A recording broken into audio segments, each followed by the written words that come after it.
My first question is what is the reason that humanity is so sick today?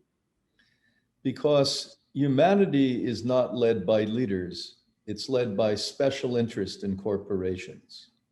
So we went in less than 100 years from societies that were actually trying to be better. They were trying to be better people, better parents, better friends, stronger community. Our religions even taught us this, that we aspire for the best and the goodness of man, as we called it, the goodness of man.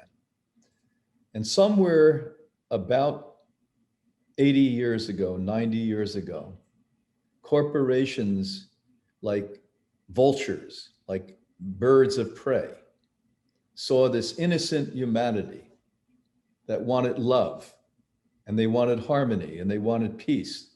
And they said, they're like children. We can attack them. And they used the media.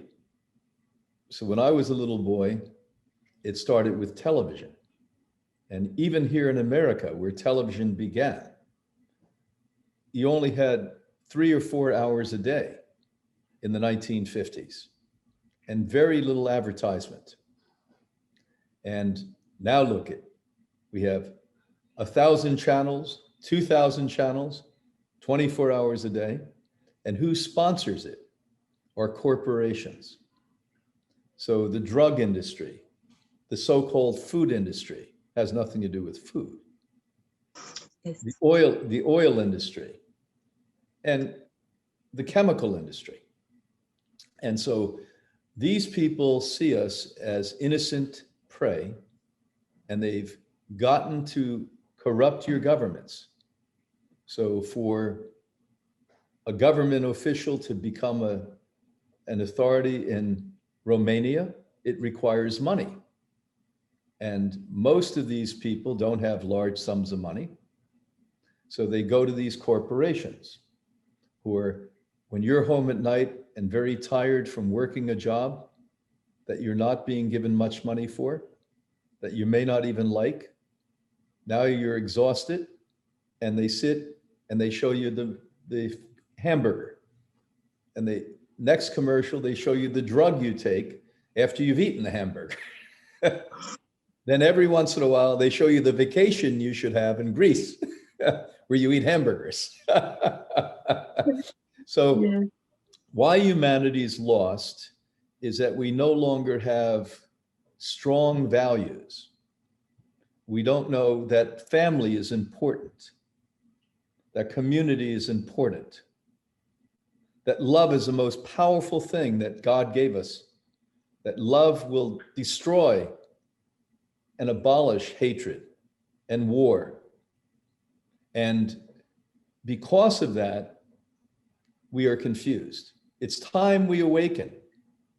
And I believe we are. I believe one by one, it's one person at a time, that when people become aware of the gift of love, and it starts with self-respect, not I love me, that's bullshit. Prove you love you. Select foods that are going to nourish and build the body. Select friends that are positive friends. Say words that are affirmative and supportive. Always show goodness. Always be the good one. And not because you want to be liked. You've got to be at a point where you don't care if you're liked or not liked. You've got to be at the point where you live for truth, you show truth, and you spread truth. And I believe we're on that path now. And very soon, you're going to see a change in humanity. So all of the money and all of the control and all the governments that are in bed and working with these evil, I call it the evil empire, cannot win against a community of people that love and respect one another.